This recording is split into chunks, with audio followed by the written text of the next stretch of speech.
Oke, welcome back to my channel again. Channel saya ganti namanya Servis Dinamo Marzuki karena bengkel saya bernama Servis Dinamo Marzuki. Yang mulanya saya berikan nama Ajib Teknisi. Ya, di sini channelnya saya rubah menjadi Servis Dinamo Marzuki. Insya Allah permanen ya. Baik, di video kali ini saya akan memberikan tutorial bagaimana caranya kita menghitung data sebuah kumparan pada suatu dinamo ya.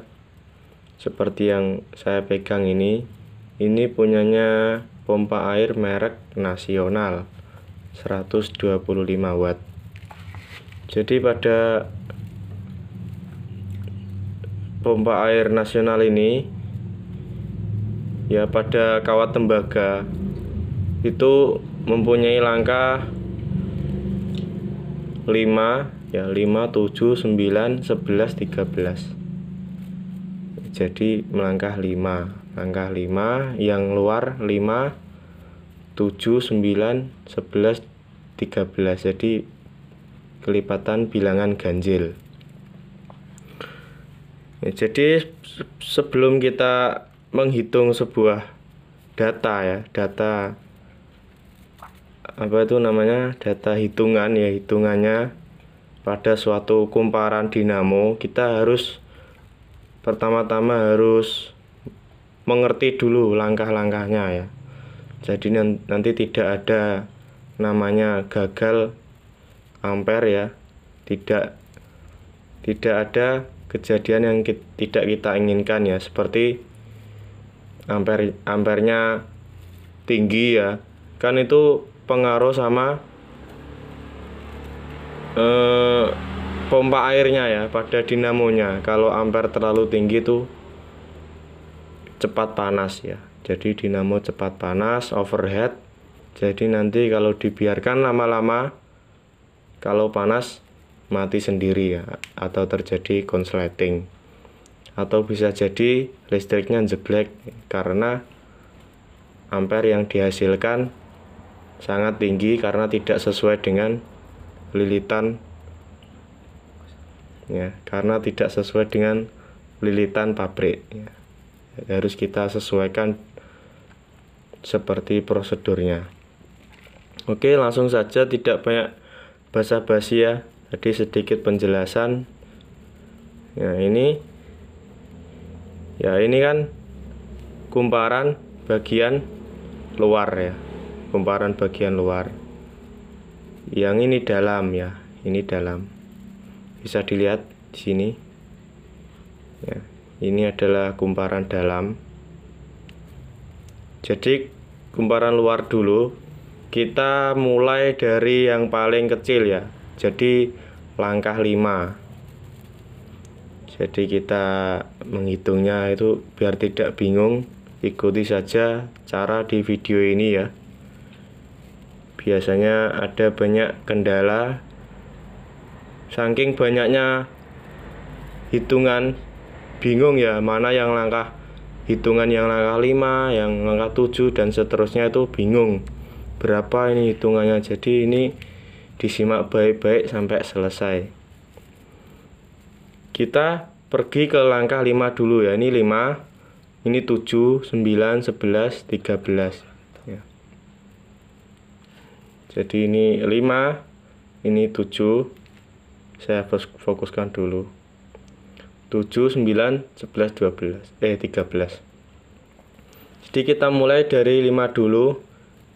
Kalau bahasa istilahnya itu, bahasa Jawanya itu dijenjet ya. Kalau bahasa Indonesia itu dipisahkan ya. Intinya dipisahkan dulu. Pastikan tidak ada kawat lain ya. Jadi ini sudah resmi milik langkah 5 ya. Sudah resmi, kita lihat ya, tidak ada kawat yang mencampuri ini. Jadi caranya sangat mudah sekali ya sobat. Kita hitung. Saya biasanya menghitung biar tidak bingung tuh begini ya. Ini akan ada 2 kawat ini ya. ada 2 tembaga kawat, itu saya hitung 1 ya. Jadi 2 kawat itu saya hitung 1, terus selanjutnya 2 lagi, 2, 3, 4, 5,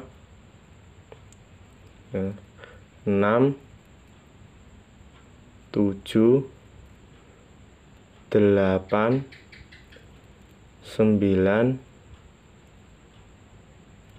10.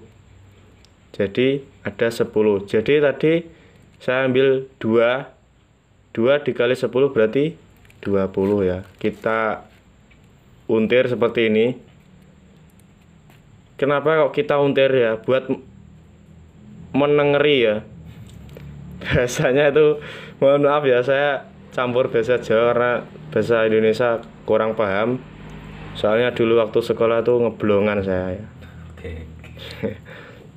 Ya, jadi bahasa enaknya tuh menengeri ya. Menengeri bahasa Indonesia apa ya, Bang? Menandai ya. Menandai kalau yang sudah dipelintir ini sudah dihitung. Berapa hitungannya? Tadi berapa? 20 ya, benar sekali, 20. Kemudian lanjut lagi. 1 ya, kita ambil 2. Kita ambil 2, kita hitung 1. Paham ya? Kita ambil 2, kita hitung 1. 1, 2, 3, 4 ya, 4, 5, 6, 7, 8, 9, 10 ya. Kalau sudah 10 kita gelintir ya. Seperti ini kita gelintir. Nah, berarti ini berapa? Ini 20 ya. Ini 20. Jadi totalnya 40 ya. Sementara ini 40. Kita lanjut lagi ya. Begitupun seterusnya ya. Jadi nanti seperti cara saya ini ya. Kita ambil 2 kawat, kita hitung 1 sampai 10, berarti jumlahnya 20. Begitupun seterusnya. Jadi nanti kalau bingung main kalkulator aja nggak apa-apa. Kalau bingung dioret-oret di kertas itu, ditambah-tambahkan sendiri ya. Jadi langkah 5 sendiri berapa, nanti selanjutnya 7 berapa, kemudian 9 berapa, 11 berapa, 13 berapa. Nanti harus jelas ya, hasilnya harus jelas dan kita samakan sama prosedur pabrik. Kemudian begitupun juga yang dalam ya, caranya sama. Jadi cara menghitung data sebuah kumparan dinamo itu harus jelas ya. Kalau tidak jelas nanti bisa gagal ampere tadi ya. Ampernya bisa tinggi yang menyebabkan dinamo cepat panas ya. Dinamo cepat panas, terus ya kalau dibiarkan lama-lama kan konslet ya. Oke, cukup sekian video dari saya, semoga bermanfaat ya. Bagi teman-teman yang sudah subscribe channel ini ya, saya ucapkan terima kasih banyak telah mensupport saya ya. Meskipun